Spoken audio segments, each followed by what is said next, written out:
दोस्तों, इस वक्त की एक बहुत बड़ी खबर आप तक पहुंचाने जा रहा हूं, वो भी खासकर उत्तर प्रदेश को लेकर। लगातार हालात वैसे ही भारतीय जनता पार्टी की खराब है। 400 छोड़िए 272 के लाले पड़ रहे हैं। इन सब के बीच डर लगातार सता रहा है। मोदी जी की संसदीय सीट वाराणसी को लेकर इसके लिए तमाम तरह के दाव पेच चले जा रहे हैं, लेकिन उनकी अपनी पार्टी के साथ साथ उनकी सहयोगी दल के नेता भी अब उनका जीना दूभर कर रहे हैं। हालत ये खड़ी कर दी है कि भारतीय जनता पार्टी अब हांफने लगी है। इन सब के बीच एक जोरदार धमाका राजा भैया ने किया।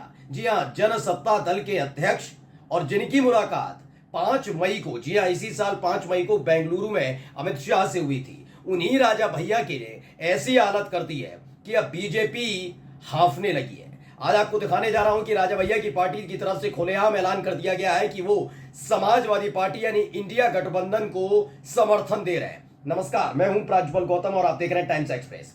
बहुत बड़ी बड़ी बातें बोली थी ना कि गोदी एंकर ने, गोदी पत्रकारों ने बड़ी बड़ी बातें, रंगे पुते चेहरे लेकर बड़ी बड़ी दावे कर रहे थे कि देखो चाणक्य की नीति देखो।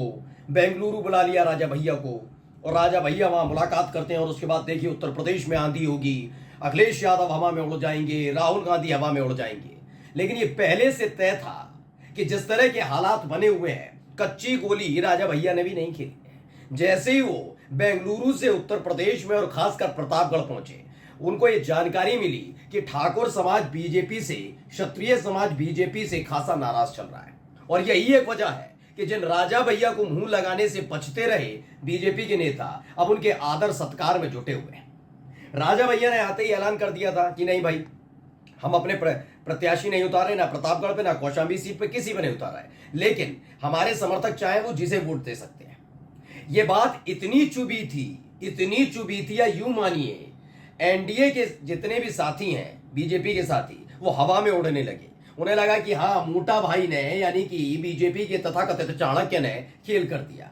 और इसी हवा में उड़ना बीजेपी के सहयोगी दल की नेता अनुप्रिया पटेल को भारी पड़ गया। अनुप्रिया पटेल ने साफ साफ राजा भैया की तरफ इशारा करते हुए कहा कि भाई, ईवीएम से अब राजा निकलते हैं, मां की पेट से राजा पैदा नहीं होते। और इस बयान ने ऐसा भूचाल ला दिया है कि देखिए, कल तक जो बाहर रहकर समाजवादी पार्टी को समर्थन करने का ऐलान राजा भैया कर रहे थे, अब खुल्लम खुल्ला बात आ गई है कि राजा भैया सपा को समर्थन दे रहे हैं। खबर पढ़ लीजिए, दैनिक भास्कर ने खबर छापी है, बड़ी खबर है इस वक्त की। राजा भैया की पार्टी का अखिलेश को समर्थन का ऐलान, अब राजा रानी के पेट से पैदा नहीं होता। अनुप्रिया के बयान के बाद एनडीए से दूरी बना ली गई है। अब तक बीच में चल रहे थे, ना सपा का हूं ना बीजेपी का हूं, लेकिन आखिरकार राजा भैया पहुंच गए हैं समाजवादी पार्टी के खेमे में, और ये होना ही था। अनुप्रिया पटेल के बड़बोलेपन ने खासकर बीजेपी की दिक्कत बढ़ाई है। क्यों दिक्कत बढ़ाई है, कैसे बढ़ाई है, आज मैं अपनी पूरी वीडियो में आपको दिखाने जा रहा हूं। दरअसल ये सारा खेल अपना दल के लिए, निषाद पार्टी के लिए, सुभाषपा के लिए नहीं, बल्कि बीजेपी के लिए और खासकर वाराणसी सीट पर माहौल बनाए रखने के लिए बीजेपी कर रही थी कि कम से कम कैसे भी करके इन 10 सालों में जो भी हुआ हो सकता है सरकार ना बना पाए, लेकिन वाराणसी वाली सीट मोदी जी हार ना जाएं। इसीलिए राजा भैया के दरबार में माथा टेका गया था। बिल्कुल सही सुन रहे हैं आप, राजा भैया की कोई कमजोर नस नहीं है इनके पास, इसीलिए माथा टेकने का काम बीजेपी ने किया था।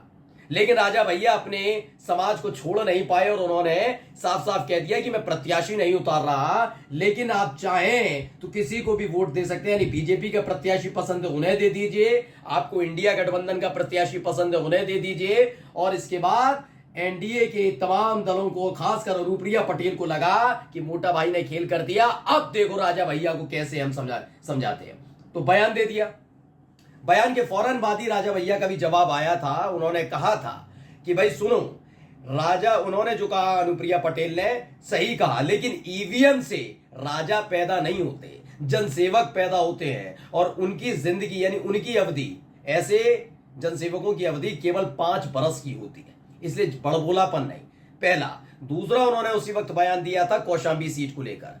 कौशाम्बी सीट पर वोटिंग हो चुकी है और कौशाम्बी को लेकर उन्होंने साफ साफ कहा था कि माहौल ठीक नहीं है, एंटी इनकम्बेंसी है, यानी सपा को पूरी तरह से समर्थन देने के लिए तैयार बैठे हुए थे राजा भैया। और देखिए, खबर जो दैनिक भास्कर ने आगे छापी वो पूरा पढ़कर थोड़ी सी बता दूं।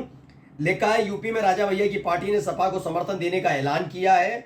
पार्टी के प्रतापगढ़ के जिलाध्यक्ष राम अचल वर्मा ने कहा, कल हजारों कार्यकर्ता अखिलेश यादव की जनसभा में शामिल होंगे। यानी अनुप्रिया पटेल ने बीजेपी की मुश्किल बढ़ा दी, खासकर मोदी जी की मुश्किलें बढ़ा दी हैं। खबर सिर्फ इतनी नहीं है, एक और खबर दिखाने जा रहा हूं, बहुत महत्वपूर्ण खबर है। इस चेहरे को गौर से देखिएगा। ये दो चेहरे आपको नजर आ रहे होंगे, इन चेहरों को गौर से देख लीजिए, क्योंकि ये चेहरे खासम खास माने जाते हैं राजा भैया के। क्या लिखा हुआ पढ़िए। संतोष पांडे ने ट्वीट किया और इस तस्वीर को मैं आपके सामने रख रहा हूं कि पूर्व विधायक, पूर्व लोकसभा प्रत्याशी श्री चंद्रभद्र सिंह सोनू जी ने राष्ट्रीय अध्यक्ष आदरणीय अखिलेश यादव जी से भेंट कर समाजवादी पार्टी की नीतियों में आस्था जताते हुए समाजवादी पार्टी में शामिल होने की घोषणा की है। निश्चित तौर पर भद्र परिवार के समाजवादी पार्टी में शामिल होने से पार्टी मजबूत रहेगी। श्री चंद्रभद्र सिंह सोनू एवं उनके परिवार को हार्दिक शुभकामनाएं। यानी सुल्तानपुर और आसपास के इलाके में इनका दबदबा है और राजा भैया के ये खास माने जाते हैं। यानी कि जब से अनुप्रिया पटेल का एक बयान आया, उसके बाद राजा भैया ने तय कर लिया कि अगर अनबन हो सकती है अखिलेश यादव में और उनमें, लेकिन ये अनबन इतनी बड़ी नहीं है कि अब उनको सीधे सीधे कोई चुनौती दे पाए। और यही वजह है कि जो अखिलेश यादव और राजा भैया के बीच हुई अनबन को तकरार, दरार और टकराव के तौर पर दिखा रहे थे, अब वो खुद सख्ते में आ गए। बेंगलुरु में जो मेहनत मोटा भाई ने यानी अमित शाह जी ने की थी, वो धरी की धरी रह गई है भाई।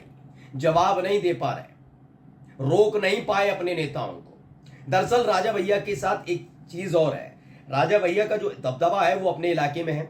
राजा भैया जब लौटे थे बेंगलुरु से तो खबर थी कि उन्होंने अपने लोगों से बातचीत की थी और बातचीत करने के बाद उन्होंने ये तय किया था कि उनकी पार्टी, उनके जो समाज के लोग हैं जिनके लिए वो राजनीति करते हैं, और ये बात किसी से छिपी नहीं है, ये किसी से छिपी नहीं है। राजा भैया क्षत्रिय समाज, अपने ठाकुर समाज के लिए काम करते हैं, लेकिन इसके साथ साथ अगर प्रतापगढ़, कौशाम्बी में और भी जातियों को देखेंगे उनके लिए काम करते हैं। लेकिन सीधा समर्थन अगर किसी का है राजा भैया को, जनसत्ता दल को, तो क्षत्रिय समाज का है।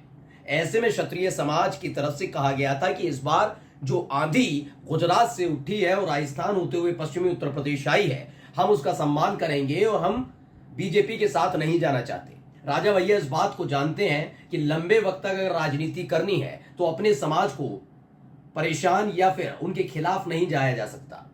ऐसे में उन्होंने अपने ठाकुर समाज के साथ, क्षत्रिय समाज के साथ जाना बेहतर समझा, लेकिन रास्ता अख्तियार किया कौन सा? बीच का। लेकिन अनुप्रिया पटेल की एंट्री और बड़बोलेपन ने सारा का सारा खेल बिगाड़ कर रख दिया, क्योंकि पहले से ही तय था कि क्षत्रिय समाज जो उनके समर्थक हैं वो इंडिया गठबंधन के प्रत्याशियों को वोट कास्ट करेंगे।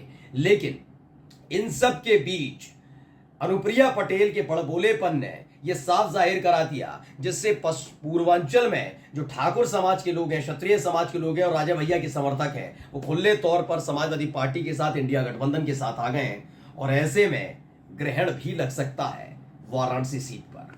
नमस्कार।